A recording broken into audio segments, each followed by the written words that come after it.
बेटे बहू के इंतजार में अब झपकी आने लगी थी सुधा जी को। तभी दरवाज़ा खुलने की आवाज़ सुनकर बुजुर्ग सुधा जी ने दरवाजे की ओर देखा तो सामने बेटा शोभित और बहू प्रिया अंदर की ओर आ रहे थे। ये क्या लगा रखा है तुम दोनों ने? समय देखा है, रात के 12 बज रहे हैं। हर रोज़ देर रात को पार्टी से लौटना क्या अच्छी बात है? मैं बूढ़ी यहाँ सारा घर का काम करती रहती हूँ और तुम्हारे बाबूजी को बाहर जाकर सब्जी दूध लाना पड़ता है। मैं कुछ कहती नहीं थी कि हो जाता है कभी कभार, मगर तुम दोनों ने तो इसे अपनी आदत में शामिल कर लिया है। थोड़ी तो शर्म करो तुम दोनों।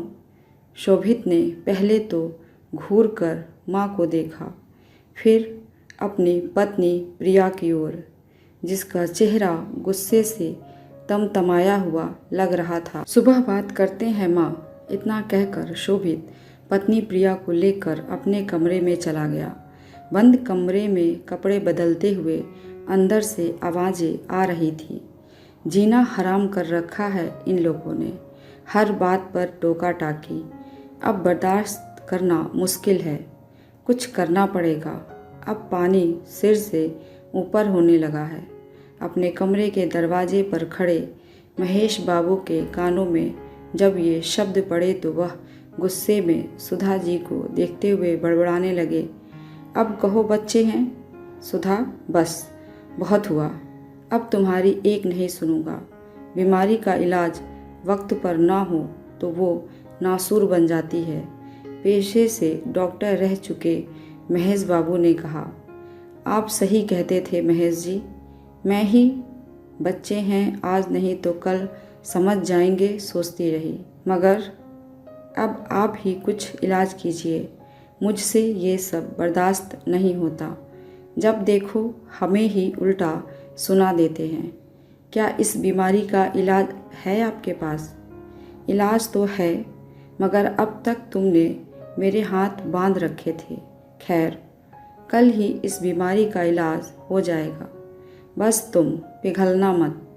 अगर स्वाभिमान और सम्मान से अपनी आखिरी सांसें लेना चाहती हो तो मेरे निर्णय में साथ रहना। महेश बाबू कुर्सी पर बैठे सुबह होने का इंतजार करने लगे। सुबह होते ही महेश बाबू ने बेटे शोभित और बहू प्रिया को कमरे में आने का आदेश दिया।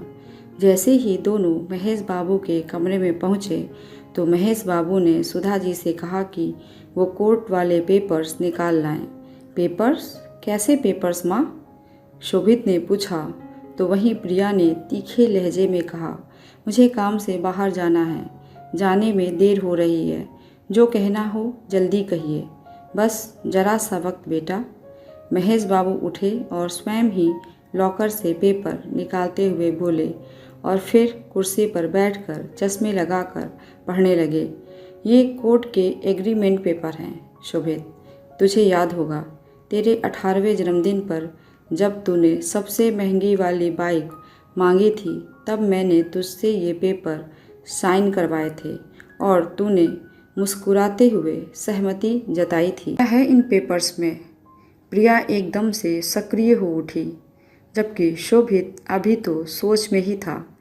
इनमें लिखा है कि आजीवन शोभित को अपने माँ बाप की देखभाल पूरे प्यार और सम्मान के साथ इसी घर में रहते हुए करनी होगी और शादी के बाद उसकी पत्नी को भी। और अगर किसी भी परिस्थिति में वह या उसकी पत्नी अपने इस फर्ज से मुंह मोड़ते हैं तो हमारी संपत्ति पर उनका कोई अधिकार नहीं रह जाएगा। और इतना ही नहीं, शोभित को पढ़ाने में जो लाखों का खर्चा हुआ है हमारा, वो भी शोभित को ब्याज के साथ चुकाकर यहाँ से पत्नी सहित चले जाना होगा।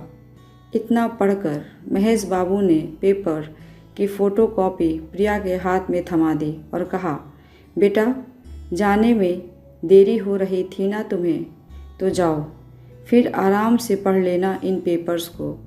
प्रिया के तो जैसे होश ही उड़ गए। मगर पापा जी, माँ जी, आप हमारे साथ ऐसा कैसे कर सकते हैं? मेरा मतलब, हम कैसे इतना पैसा? और हम कहाँ जाएंगे?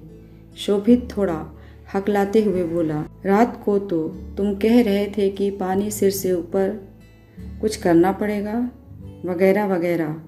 अब क्या हुआ पापा? वो शोभित प्रिया को देखकर बोला।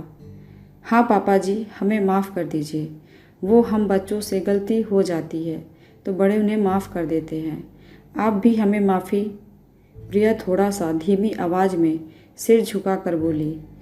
बेटा, जख्म जब इलाज हो जाए तो उसको काटना ज़रूरी हो जाता है। ये बात हम दोनों बखूबी जानते हैं।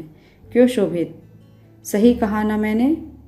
खैर, अगर आगे से जिम्मेदार और सावधानी बरतने का वादा करो तो कुछ समय दूसरी दवा से इलाज करने की परमिशन दे सकता हूँ। जैसे कि आज से, बल्कि अभी से रसोई घर तुम्हारे जिम्मे और बाहर से सामान वगैरह लाने की जिम्मेदारी तुम्हारी शोभित।